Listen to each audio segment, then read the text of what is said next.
Welcome back, everybody, to another episode of the Workplace Wanderer.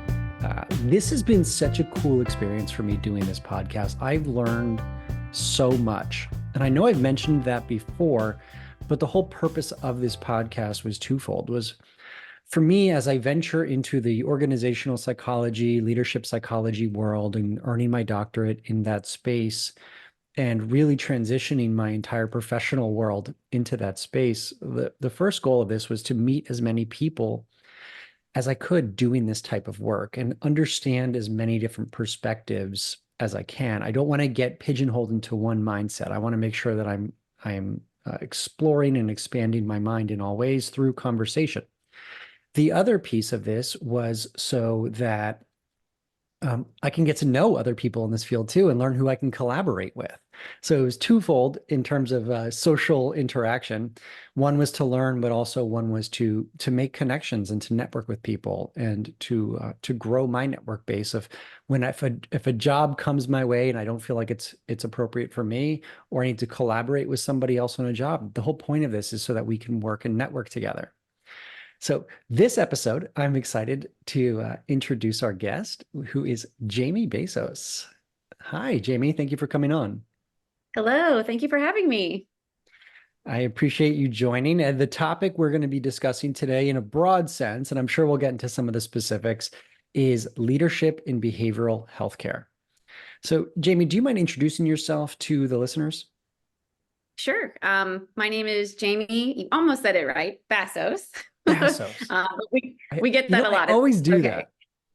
that. It's all good. I know her cousin, right? It's her cousin? Yes. Yeah, so Yep. I know her cousin, and I think I've called her Bassos so many times. It's all good. Bassos like the fish. Got it. Not Bezos like the Amazon guy. Got it. Yes.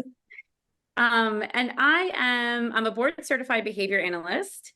I'm the vice president of a behavioral health company. I've been with the company for 13 years. Very exciting. I'm sure we'll get into more of my story a little bit later. Yeah. And I'm also the mother of 3 incredible children, ages 6, 9, and 10. They are my whole world. And I am also an author. Amazing. So there's a lot to explore there. And just in case anybody noticed, and I say this every episode, but I think it's important that we always discuss inclusivity. The whole purpose of having people introduce themselves is to be more inclusive. I think that people, who they feel they are on a daily basis may change. And I want to make sure that we're not pigeonholed by our bios our professional bios that we write. Some days we're parents, some days we're professionals, some days we're not sure who we are. So I want to give people an opportunity to express themselves authentically. So at what point did you begin working in behavioral health? And specifically, again, can you tell me what area have you focused on in behavioral health? Sure. I got into behavioral health really early on in my studies. So it was 2001 actually that I was introduced to autism through the psych department at GW. Okay. And there was a family looking for an individual who, on the piece of paper, it said good with kids and has been a camp counselor before. And I was like, okay, I'm good with kids. I've been a camp counselor. I've done babysitting. I don't know what autism is, but this sounds fun. And I was looking for a part-time job. So I applied for the job and was introduced to my first ever client. I'll never forget. His name was Leo. And he answers the door. This is 2001. Answers the door. And he is totally naked and goes, I'm Leo. And I was like, I love you. Yeah. Okay. And let's find your parents.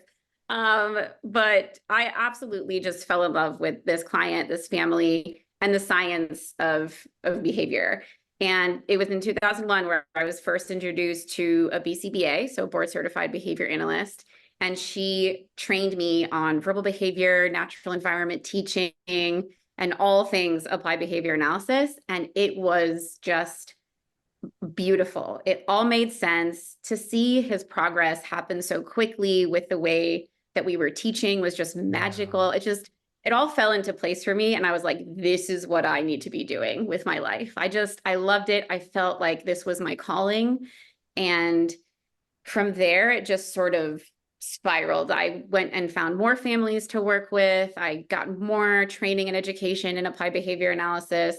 Once I graduated from GW, I ended up working at a school in the Potomac area, Ivy Mount, which was is a school for kids with all different kinds of needs. And I was in their inclusive classroom working with kids who had special education needs at the time, Sure. and was a really neat experience working in the classroom. So that was very different from working in the home. I got to work with a team. There was more oversight, more supervision. I was like, this is incredible. What else can I do with this? And Yeah. then went on to get my master's, moved to Boston. I was at the New England Center for Children for 3 years, getting my master's in ABA. And it was in that program where I worked with all ages from birth through adulthood. And we did a lot of research. I did a lot of training with some of the greatest minds in the field. They're still the greatest minds in the field to this day. And that was just an incredible experience as well. So I've had all these like milestones sort of in my Yeah, life it throughout sounds like behavioral it. that gave me a lot of different exposure to different profiles of individuals with different needs and behavior disorders. And it was amazing. And then my journey brought me back to the DC area in 2008 when became certified as a behavior analyst, to start practicing on my own. I was working with an independent company as an independent contractor, really just starting to get my feet wet and really understand the field and what it's like to be an independent practitioner in Sure. this space. And that was an amazing experience as well. And then that led me to where I am today, which was in 2011.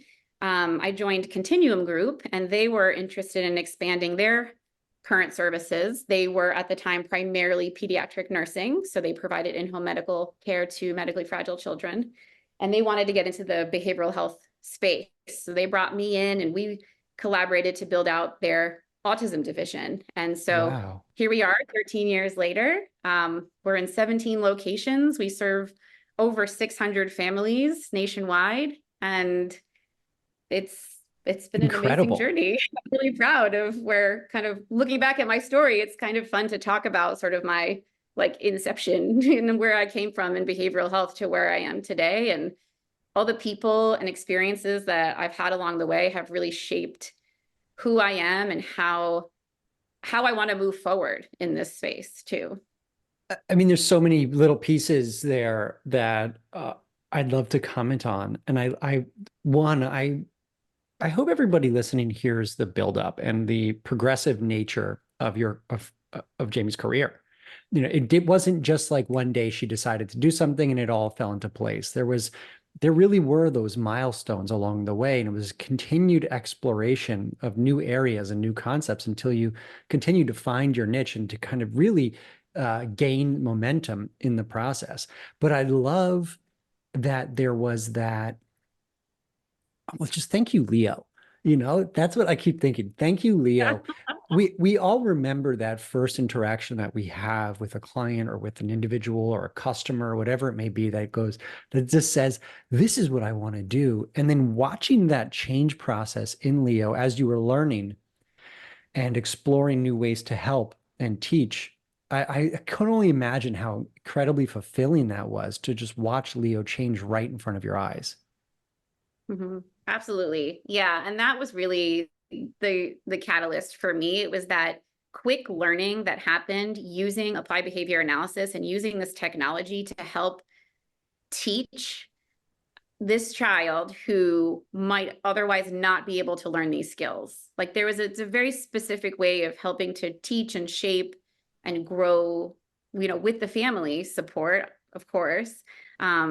And just watching that happen so quickly, and this is a child who wasn't speaking months before I had met him, and then was speaking in, full sentences and having full blown conversations. Wow. When I met him, clearly he didn't know how to put on his clothes. So that was one of the first things we worked on. But watching him learn, like, okay, this is how this is how you get dressed in the morning. Here's a task analysis, and helping to support that behavior and watching him learn it, in 2 days time, from going, from not being able to dress himself to being able to dress himself in such a short window with Amazing.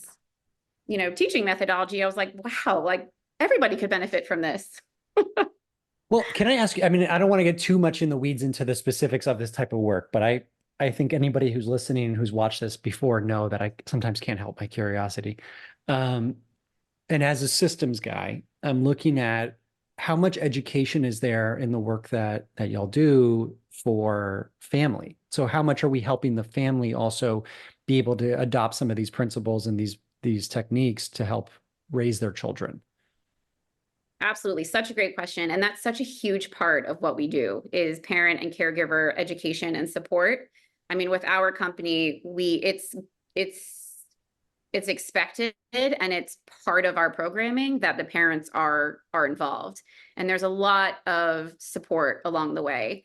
Some families are more open to those experiences and have more time to dedicate to some of that training and information, but it really is when you have the whole team on the same page, you've got that collaboration between the families, the caregivers, the school, the providers, the other family members, whoever is coming into contact with that child, if they're on the same page and they're all supporting that learning and development, that child is going to have a much better experience and they're going to learn a lot faster.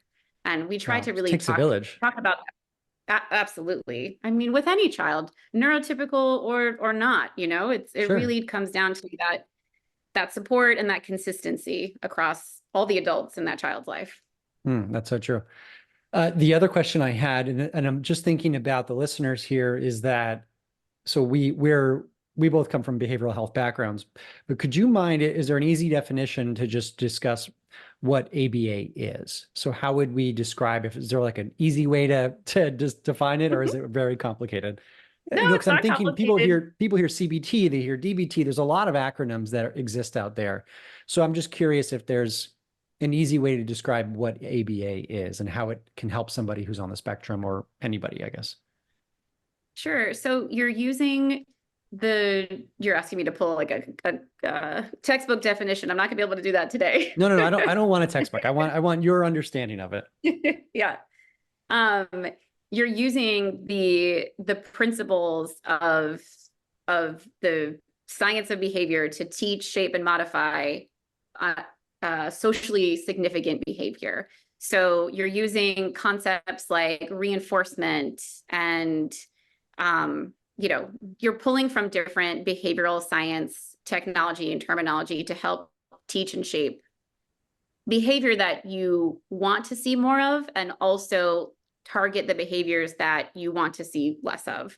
So you're not only increasing socially significant behavior, you're decreasing socially, aberrant or disruptive behavior as well. So all behavior is communication. And what we see a lot of times in children on the spectrum is, they don't have the communication.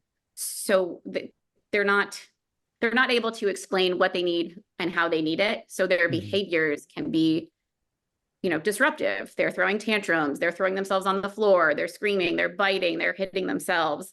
So you're seeing those things come out more than, hey, mommy, I want a cookie. So what we want to do as providers is help teach and shape more communication and increase the socially appropriate behaviors and decrease the ones that are interfering with their learning and interfering with the family lifestyle. Yeah. And their safety, I'd imagine, as well. Absolutely. Yeah. Wow. Okay. So, and from what our initial conversation had is, so it sounds like you've done a lot of learning. I mean, you're in a leadership role right now, currently, correct? Mm-hmm.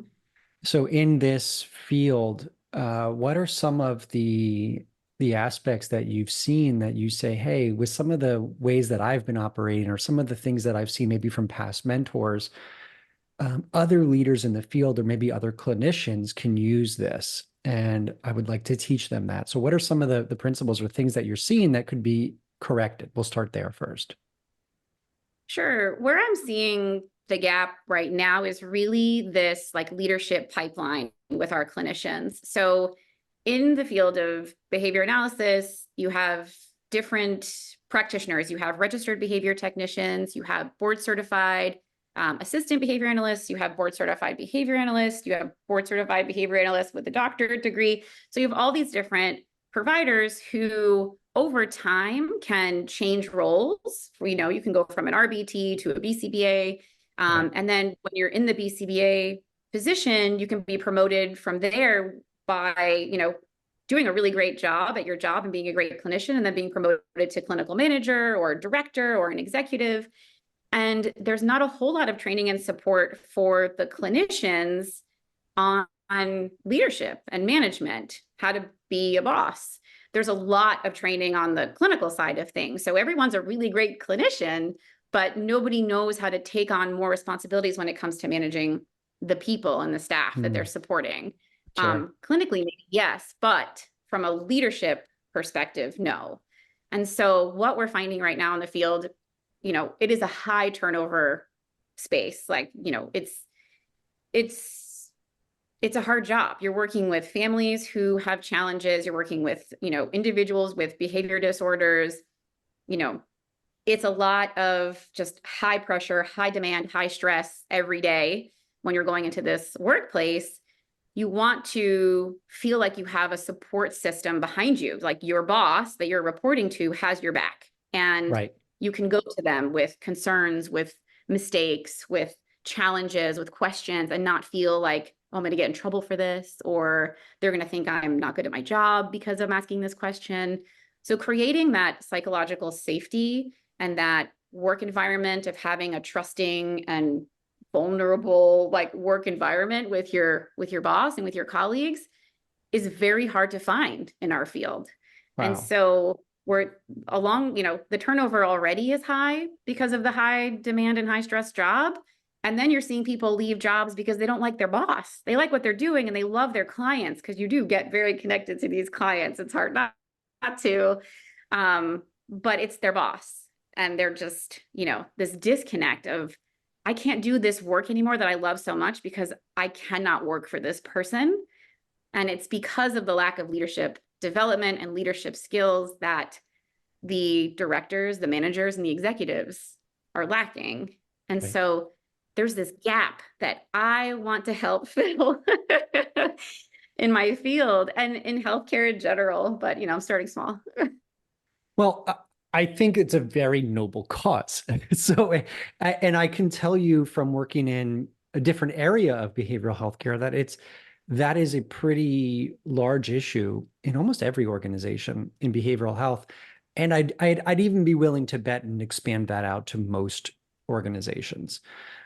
I have this belief that, and this isn't my belief necessarily, it has been studied, but this understanding of how often people are promoted to leadership positions because they're good at their job and not because they're a good leader.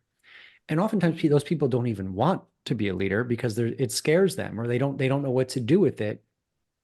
But obviously the employer sees something in them or sees how good they are, but they don't know how to translate their skills from them exhibiting their skills to helping other people feel safe or feel confident or competent in their jobs.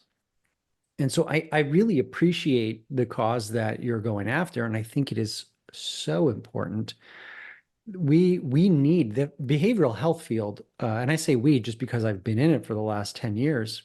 We need this type of training because the burnout rate, as you said, is so high. It is intense, intense work.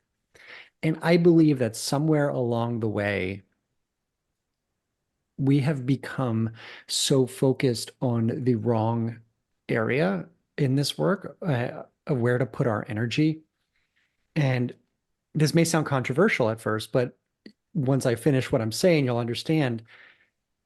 I don't believe that we should be doing everything we can for our clients. I don't think we should be all in at all times.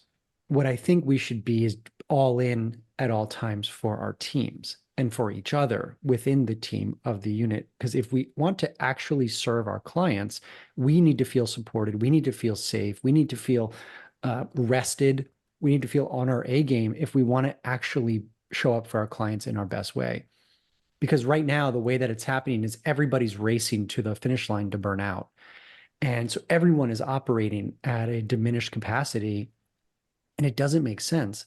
And as much as we all talk about self-care, no, I'm sorry, I'm going on a bit of a rant here, but as much as we all talk about self-care, nobody actually honors that. And when you Yeah. are, you're treated poorly. Even if it's not done explicitly, people look at you weird.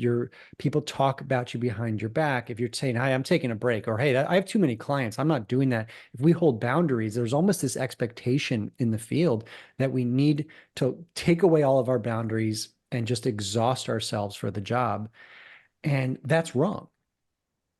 And I think it's going to take the type of work that you're going after to get some leaders in place who have an understanding of employee burnout, have an understanding of psychological safety, of maintaining a certain level of care, realistic expectations, boundaries, processing through the trauma that we deal with on a daily basis of working in behavioral health. I mean, there's so much that's needed in this field to make it better, but someone's got to be willing to step in and say, "Hey, enough is enough. Let's start training people to actually be healthy, and let's start training people for longevity in these positions, not just to come here, get burned out, quit, go to the next job, come here, get burned out, quit." It's the same cycle. So rant No, over. no, I mean, I love your rant and I totally agree. I think it really speaks to the culture of the organization too. So if people aren't able to hold those boundaries and able to say no, which should be, I heard a couple days ago, no is a full sentence. So they're not able to say no and feel okay with that, then the whole organization needs a revamp, right? You really got to start looking at what is happening to the whole organization and what is the culture here. And I think that really starts with the values and understanding the company values and the employee values, the team members' values, Sure. and are they in alignment? And if they're not, you're going to continue to have this issue of butting heads. Like the company values and the employee values have to line up in some way, shape, or form. Or the employee needs to buy into the company values to be able to live in that organization and grow in that organization. But if they don't have that sense of trust and belonging, then it's never going to work, even Yeah. with all the training in the world. Right. Right. There's so much more I mean, what we're discussing here is essentially a change process within an organization. And it's the hardest change to make is to a company culture Yep. because it's so deeply ingrained in us. And I always like to think about there's the conscious culture of what we say our values are and how we dress and the words that we use and how we represent ourselves. And then there's the subway culture is what I usually call it, the underground culture that really permeates through everything and is the one that where we find that mismatch of values in what we're saying and what we're doing. And when times get tough, what do we do? How do we respond to somebody who's struggling in our workplace? When somebody complains or if they do something against the values, how do we react? There's a Mhm. lot there that I think needs redoing. And it requires a really hard look at yourself in the mirror as an organization. Yeah. Yeah, and I think that's one of the hardest things to do, right? It's that self-reflection. It's owning the challenge, owning the problem, or owning the mistake, right? And then fixing it and moving forward and doing better as an organization. So can we all collaboratively understand what the challenge is here and identify it and say, okay, we've done this wrong. Like this isn't working. This is how we've made these mistakes and this is where we are now, right? Yeah. This high turnover, high burnout. So how do we fix this going forward? And I think that's where organizations really need to start and take a look at, and it starts with the leadership team, but I think concurrently it starts with the people on the ground, right? The direct care providers, the RBTs, the BCBAs, the ones who are doing the direct work with the families and understanding what their needs and values are and how do we marry them How with do the yeah, organization? right. And then it can influence your hiring process down the road too. So you start knowing that you're bringing people on that have those same values. I mean, you're interviewing, it's like a value-based interview, but making sure that Yeah. these people are a good cultural fit. Yes. I can't remember who it is, but someone, a leadership expert, said that we don't hire for skills, hire for values, because you could always teach skills. I And love that. Yeah. it's so true. It's so important to consider, are you a good cultural fit for us? Because everything else can fall into place. People can learn as long as they're willing to. So with the process that you're discussing, it sounds like you are, what we're looking for is essentially for leaders to basically acknowledge that, hey, the culture may not be great right now, and take some ownership. And then I love what you're saying about being inclusive of with everybody from the bottom up, and making sure Mhm. that they all have a voice in the matter. And I think that's really appropriate, that and it speaks to modern times. That's what people need nowadays. We've moved away from that top-down model, uh, Mhm. whether intentionally or not. I mean, some organizations still operate that way, but there's less job satisfaction in those organizations typically. So it's an interesting idea. And I love the idea of being able to say, okay, we're going to get together. We're all going to share our values. We're all going to share the mission. We're all going to share what we want to do. And then I guess the process would look like seeing where that overlaps, where everything overlaps, or kind of synthesizing it all together. Yeah. I think so. Yes. I think you start with groups of people and creating, I think for me, I kind of envision creating like a sense of culture between the teams who are together. So like the RBTs need to all get to know each other, create a sense of community, understand their each other's values and how to work best with their peer group and their peers. Right. And then same thing for, the other levels of the organization. And Right. then the regional offices. So people who work together closely in the same region. So like the entire Chicago office is going to get together and do a values exercise and really understand the nuances to working with each individual within their organization, no matter what their position is, from the ground up, for each region. And then looking at it from a larger perspective, and maybe pulling out, a handful of people from every office, or having an open, roundtable discussion with every employee in, the company, depending on how large it is.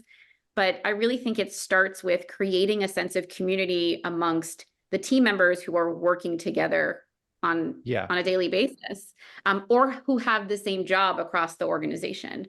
So, for example, our company, we have 17 locations. We've got RBTs in all different time zones all over the country, but pulling them together, well, it is difficult because of time zones, but with the invention of, Zoom, it's a magical thing.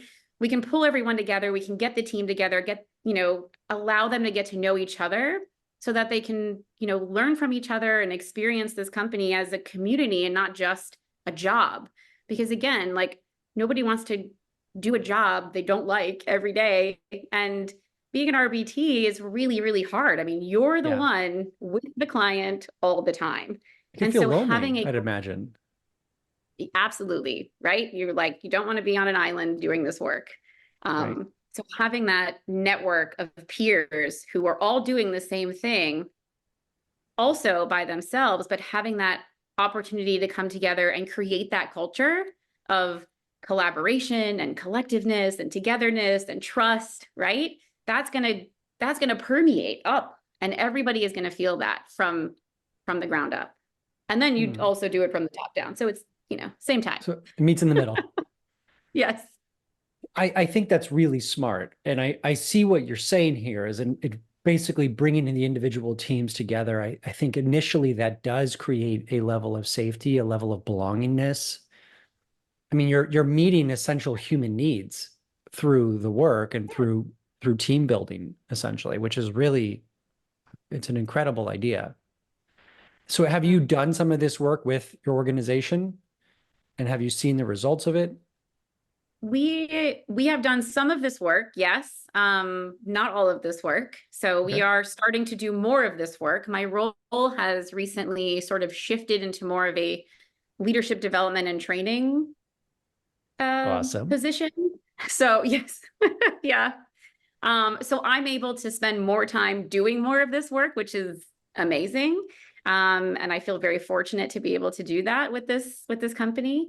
So we are starting to do more of it, and we have already seen amazing results from the work we've been doing with our leadership training, just, in general. I mean, our company has a 95% retention rate, which is for this field, That's very, like very, unheard very of. good. Wow. Yes. Yeah. And we put a lot of energy and time into our leaders. Well, and as you should. I mean, and again, that is it serves as a great example of exactly why you should. I mean, you want to retain your employees. You want them to be happy and satisfied with where they work. You don't want to keep contributing to also that terrible turnover rates within the field. So it's Yeah. showing that you're absolutely doing something right. And I can't tell you how often I see these studies and hear these anecdotes of people talking about their search for employee retention tools. And they're trying to introduce this new app, or they're trying to introduce this new model, or they're bringing in a training, or they have an event and they fly everybody to Mexico and everybody gets drunk and they end up fighting and then there's a bunch of HR issues. You hear all these stories of what people are trying to do to improve turnover, and sometimes it's really is as I'll say simple but not easy. Simple as uh, helping people feel like they belong and feel Yeah. like they're a part of something greater and that they're supported in their journey and that they're cared about. That's the special sauce right there. However, I think I'm hoping to help with this transition throughout my career, but I'm seeing the transition begin, and it sounds like you are as well. We're transitioning away from that model of like feelings don't have their place at work. You show up, you do your job, you're paid. That's all that should be enough. We are moving away from that as a society and as a culture, a larger culture. Uh, there's that bit of stigma that we're still fighting to try to bring this work into organizations and almost to sell this type of work to other companies. They hear it and they're like, "Yeah, got it. That's really nice. Why don't we start with an hour workshop and we'll leave it there." And they don't recognize the level of intensity that goes along with this type of work and commitment from leadership. They've got to walk the walk if they want this stuff to really go through and stick. Mm-hmm. Absolutely. But I love that more companies are open to this and reaching out for this kind of support. I've just recently started my executive coaching track. So I'm going to be certified at the end of the year as an executive coach. And it's been a really interesting sort of side path for me from my like leadership training, executive coaching, because it's a different mindset. It's not Yeah. so much like training people like what to do, how to do it. It's more of like a journey and a process together with the leadership and with the Mm. executives or the people. And I'm finding that more companies are reaching out and are open to that coaching to learn how they can do things better because they do see the benefit and they're seeing the challenges and the turnover in their organization and they're looking for that support. And I love that it's okay to ask for help now. Like I feel like 10 years ago, if you asked for help, it was like, why Yeah, do you need yeah, yeah, help? yeah. Seriously. I mean, I think I don't know if it's COVID or what did that to us, but we've all suddenly realized maybe life is short and we might as well just ask for help and stop. Let's skip trying to let our ego get in the way and Yeah. make us think that we have all the answers, and let's just start asking for some help. Yeah. No, and I Coaching's love it. I interesting. think, I love the coaching model, and it's a bit similar to therapy in some ways, but it's obviously there's some pretty big differences there as well. But it's really about asking the right questions and allowing someone to get to the place where they're exploring themselves and bringing out the best in themselves. And the difference between, in my eyes, between training and coaching is, like you said, you're giving someone a roadmap, and mhm, coaching is you're allowing somebody to build their own roadmap and helping them. You help them decide where the roadmap is leading to, like where's the destination, and then you help them yeah. build their own roadmap to get there so that the changes stick. And Mhm, I think I see that, and I really what I feel you're talking about in terms of the leadership development and the team trainings is really almost like organizational coaching and team coaching and helping people decide what their values are and how they're going to show up. They do the work. You just help facilitate.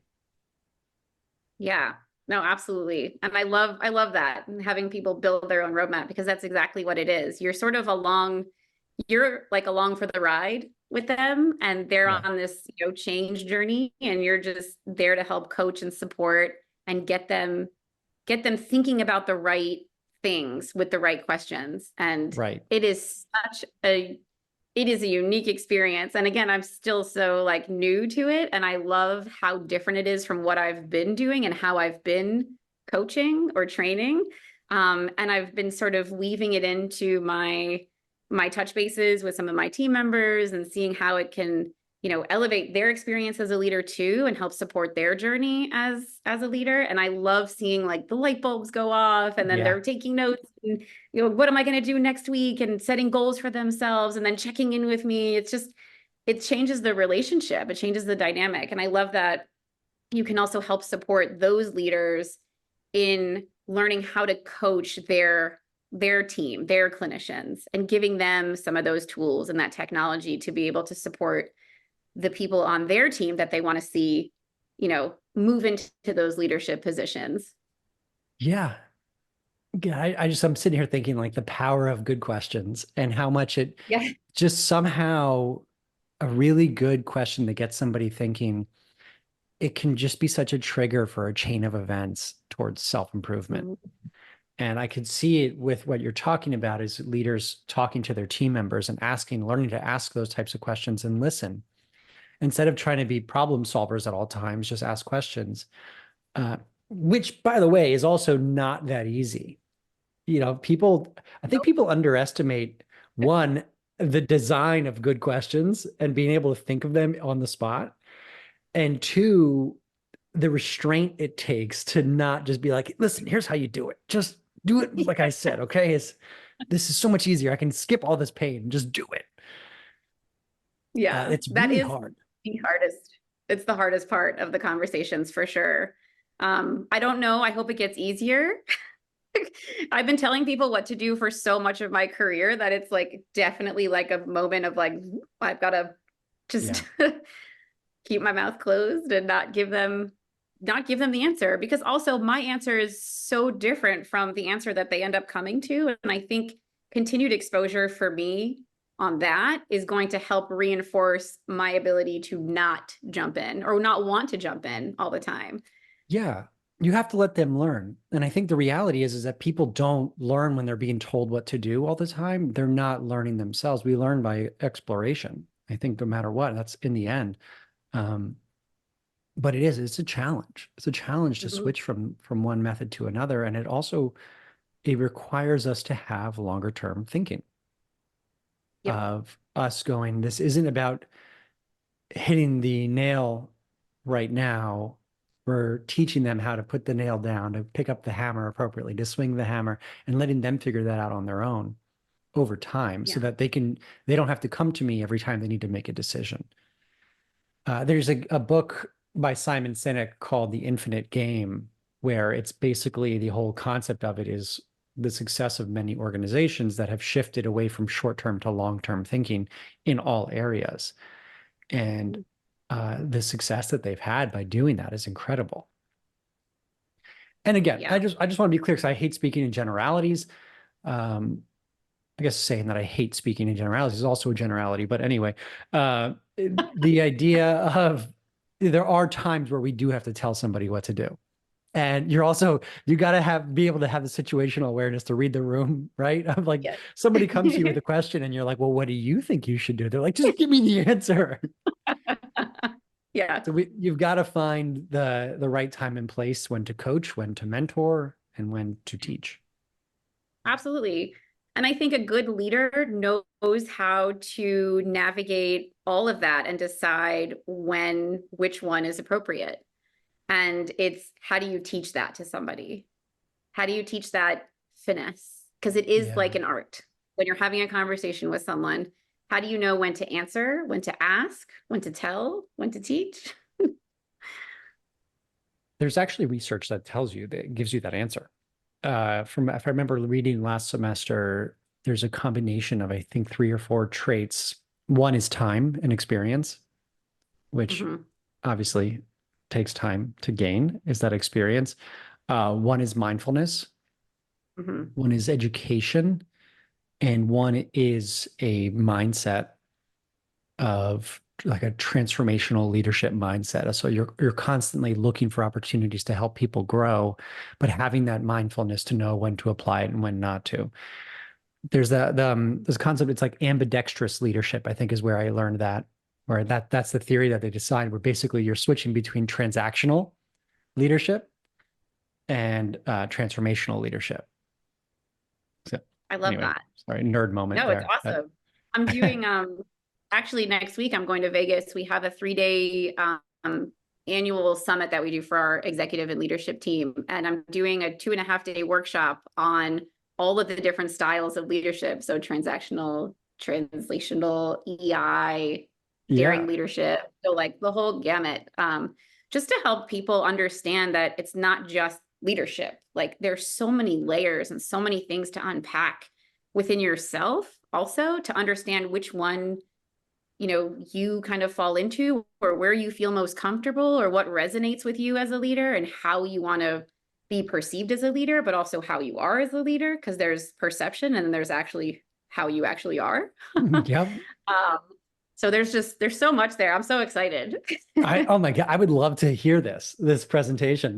That to me is the most interesting part of this. And that's where, I sometimes I sit and think of like, how can I make a career out of I just want to explore leadership theories and the different interactions and the implications of perception, for example. There's so much out there it's a lot to consider, but I feel like in the end, it really all comes down to being your authentic self, Mhm. having some basic skills and caring about other people in the end and having some mindfulness to make sure that you're in the moment and you're responding appropriately. It really is fascinating to me that the whole perception thing to me is the coolest thing. Mhm. Yeah, me There too. was I agree. there's I love your goal. Your career goal there. It's awesome. Yeah, I just don't know how to make money doing that. So I got to Yeah, figure that one out. the But kicker. maybe it's just a hobby. I can just explore that as a hobby. But actually, I'm earning a doctorate and spending a lot of money on a school. So I really hope it's not just a hobby.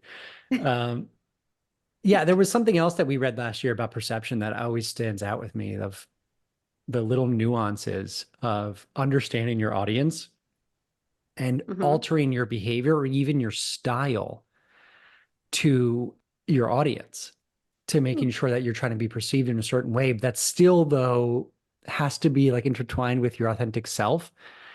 So they talked about one of the stories was about how presidential candidates almost dress. They just make small alterations to what they're wearing depending on their audience. So if Biden, for example, is like speaking to a bunch of union guys, you'll notice he takes his tie off and unbuttons a couple buttons and Hmm. or may take his jacket off and roll up his sleeves. Or if you're speaking to um, like a Republican audience, they make sure they wear the red tie just because of the little symbols that create different perceptions. I don't know. Mhm. It's so interesting of how every little change that we make, also the distance that you have from your employees. So if you're the CEO of an organization that's global, there's almost a perceived power you have. And the more that the employees get to know you at each of the plants, let's say, the more that perception shifts to make you a real person and actually reduces your power. And it's just so interesting. Sorry, Yeah, again, no, nerd moment. I'm like going off on rants here, but nerd moment. it's all good. I love it. I'm learning a lot too out of this conversation. So thank you. I figured you were a fellow leadership nerd, so that's why I was just getting excited. And you offer a safe space for me to nerd out. So thank you. Of course. My Well, goal I in don't, life is to offer safe spaces. So there you go. You're doing a great job of it. Doing a great job of it. Well, so I don't want to keep you much longer. I do have a question that's going to put you on the spot a little bit, but I'm wondering, and you could take your time to think about this. I'm wondering if what have you learned about leadership from people on the spectrum? Is there anything that you've learned from working with people on the spectrum all these years that can inspire leadership? I would say the first thing that comes to mind is definitely patience and letting people take their time and learn and process on their own timeline.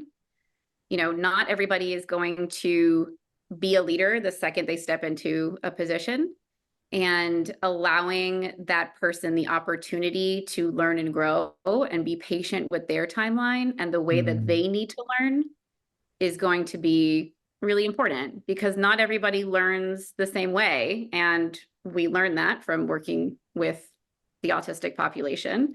And so, you know, giving people that, that grace and space to be able to process and learn on in the way that they need to learn their leadership skills, style, anything that's anything that they amazing. need. No, that makes a lot of sense.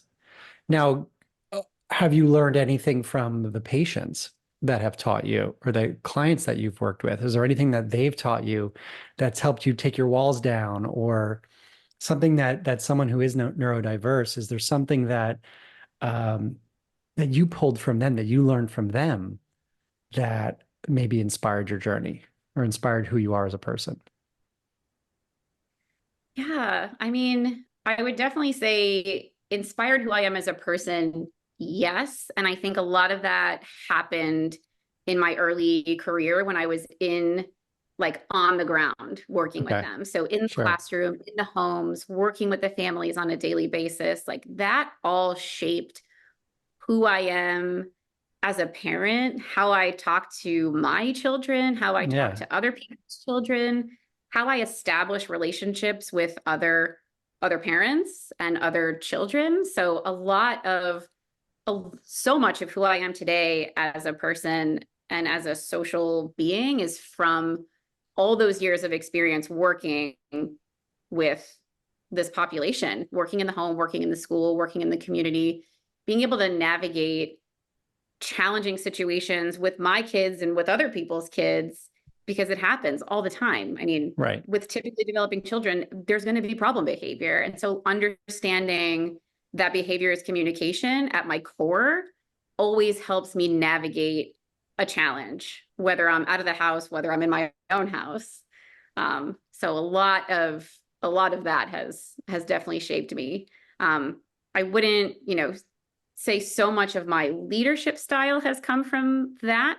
I would Okay. say a lot of my leadership development has come out of necessity and changes in my roles and responsibilities at my current organization and what I've needed to do to grow and, learn and research on my own. And I've done so much reading and listening and just learning so that I could better support my team, because I wasn't always feeling like I was doing the best job. And I always know there was something I could be doing better. And there's more Wow.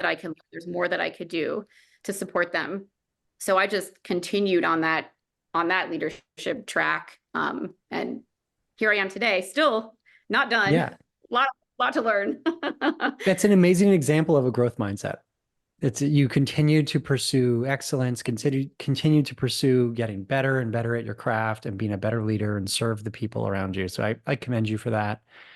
Where can people find you? So one, you said you wrote a book. Where can people find the book and what's it called? So it's funny you say growth mindset. I wrote the growth mindset journal for girls. Hello. Okay, there you go.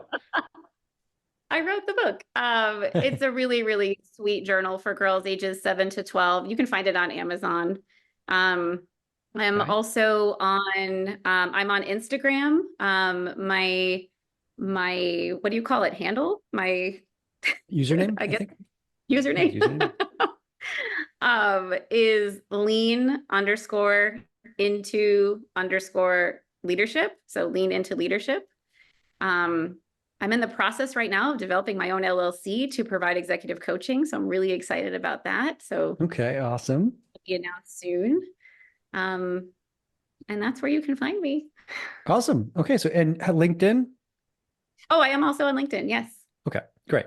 Perfect. So if anybody who is watching this, or if you are listening to this, just check the description section of this episode. You will see all the links to everything that Jamie is doing, to her book, to her Instagram, and to her LinkedIn. And thank you so much for this insightful conversation today. Thank you. This was awesome. I loved it. Awesome. I'm glad to hear that. And just so everybody knows, before we jumped on, she said this was her first official podcast appearance. So I'm glad to be your first here. And Thank you. Thanks, Blake. anybody who is watching and listening, if you enjoyed this episode, please do us a favor, hit the like and subscribe button here on YouTube. Leave us a comment on what you've learned from this episode. Just one little nugget. Let us know what you learned from this episode. I think it's really important that you do that. If you enjoyed it and you're listening to this on one of the podcast platforms, go ahead and hit a 5-star review and say some nice things about Jamie in the review. Otherwise, thank you all for listening and watching, and I appreciate you. And I will see you next week for another episode of The Workplace Wonder.